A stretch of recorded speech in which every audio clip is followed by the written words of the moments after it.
হয়, আজি আপোনালোক সকলোৱে জানে যে আমি সদৌ অসম সংখ্যালঘু ছাত্ৰ ইউনিয়নত চিৰাং জিলা আমচুৱে আমি ইয়াত প্ৰতিবাদী সমদল কাৰ্যসূচী ৰূপায়ণ কৰি আছোঁ।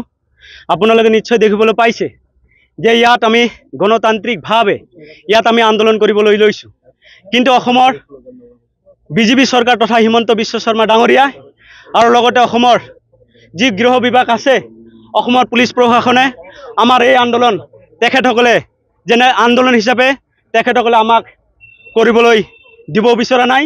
আপোনালোকে ইয়াত দেখিবলৈ পাইছে যে আমাৰ যি আন্দোলন তেখেতসকলে ৰোধ কৰিব বিচাৰিছে, আজি ব্ৰেকেটিং দি আমাৰ আন্দোলন তেখেতসকলে বিফল কৰিবলৈ চেষ্টা কৰি আছে। এটা কথা স্পষ্টভাৱে কৈ দিছোঁ যে অসমৰ হিমন্ত বিশ্ব শৰ্মা ডাঙৰীয়া লগতে অসমৰ পুলিচ প্ৰশাসন আমাৰ আন্দোলন এই জাতিৰ আন্দোলন কেতিয়া ৰোধ কৰিব নোৱাৰে স্পষ্ট ভাষাৰে সকীয়াই দিছোঁ। আপোনালোকে জানে যে অসমৰ হিমন্ত বিশ্ব শৰ্মা ডাঙৰীয়া এটা জাতিক যি ধৰণৰ টাৰ্গেট কৰি যি উচ্ছেদ কাৰ্য চলাই আছে, এনে উচ্ছেদ কাৰ্যক আমি তীব্ৰ ভাষাৰে গৰিহণা দিছোঁ। আজি আপোনালোক সকলে জ্ঞাত যে অসমৰ হিমন্ত বিশ্ব শৰ্মা ডাঙৰীয়া তেখেতক কোনো আইন নমনাকৈ, তেখেতসকলে সুপ্ৰিম কোৰ্ট হাইকোৰ্টৰ আইন নমনাকৈ তেখেতসকলে যি ধৰণৰ উচ্ছেদ কাৰ্য চলাই আছে, তেনে উচ্ছেদ কাৰ্যত আমি সদৌ অসম সংখ্যালঘু ছাত্ৰ নাম ধিক্কাৰ দিছোঁ, গৰিহণা দিছোঁ। আজি আপোনালোকে জানে যে গোৱালপাৰাত যি পাইকানত ৰাতিপুৱা 6 বজাৰ পৰা যি উচ্ছেদ কাৰ্য চলাই আছে, সেই উচ্ছেদ কাৰ্যত কিছুমান কেঁচুৱা আছে, তেখেতসকলে এতিয়ালৈকে টোপনিৰ পৰা হাৰ পোৱা নাই, কিন্তু তাৰ আগতে হিমন্ত বিশ্ব শৰ্মা ডাঙৰীয়াই বুলডোজাৰ পঠিয়াই দিছে। সেইসকল শিশুক, সেইসকল বৃদ্ধা, সেইসকল নাৰীক তেখেতসকলে যি ধৰণৰ অন্যায় আৰু অত্যাচাৰ কৰিবলৈ বুলডোজাৰ তেখেতসকলে পঠিয়াই দিছে, সেই বুলডোজাৰ কাৰ্যক অসম চৰকাৰ তথা হিমন্ত বিশ্ব শৰ্মাক আমি ধিক্কাৰ দিছোঁ, আমি লজ্জাবোধ কৰিছোঁ, আমি লাজ পাইছোঁ।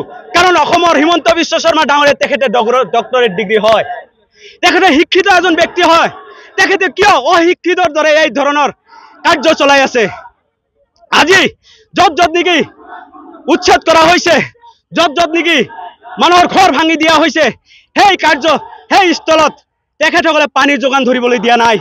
যদি আমাৰ আমচুৰ নেতাসকলে গৈছে, তেখেতসকলে 200 কিলোমিটাৰ দূৰত ব্ৰেকেটিং দি তেখেতসকলক তাতে পণবন্দী কৰি ৰাখিছে। আমাৰ যিসকল কেঁচুৱা আছে, যিসকল বৃদ্ধা আছে, যিসকল মহিলা আছে, তেখেতসকলক কোনো ঔষধৰ, কোনো ডক্টৰৰ ব্যৱস্থা কৰিবলৈ দিয়া হোৱা নাই। আজি জানে আপোনালোকে কিমান ৰ'দৰ মাজত, বৰষুণৰ মাজত তেখেতসকলে কি ধৰণৰ তাতে বসবাস কৰি আছে, জীৱন পালন কৰি আছে, জীৱন অতিবাহিত কৰি আছে, আপোনালোকে সকলোৱে নিশ্চয় জ্ঞাত হৈছে। সেইকাৰণে আমি কৈছোঁ যে অসমৰ হিমন্ত বিশ্ব শৰ্মা ডাঙৰীয়া আমাৰ যি আন্দোলন আছে, সেই এক আন্দোলন ভ্ৰূক্ষেপ কৰা নাই। এটা কথা সকীয়াই দিছোঁ, আন্দোলনত আপুনি ভ্ৰূক্ষেপ কৰা নাই, কিন্তু এটা কথা স্পষ্টভাৱে কৈ দিছোঁ যে আন্দোলনৰ যি আমাৰ অধিকাৰ, সেই অধিকাৰৰ পৰা আমি কেতিয়াও আঁতৰি নাহোঁ। আমাৰ যি সাংবিধানিকভাৱে অধিকাৰ, সেই অধিকাৰ আমি নিশ্চয় ইয়াত পালন কৰি যাম।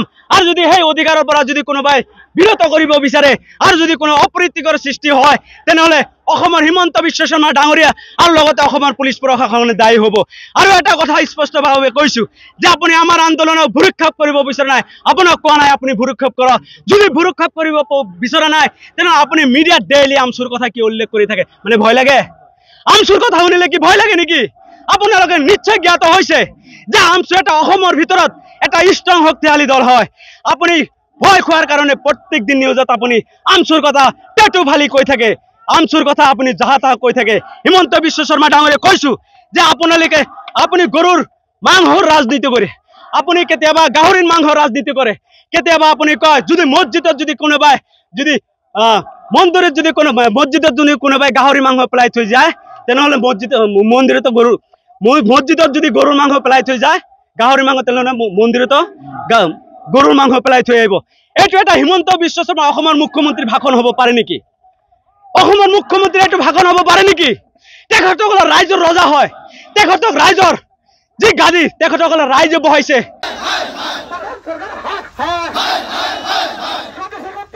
বন্ধ কৰো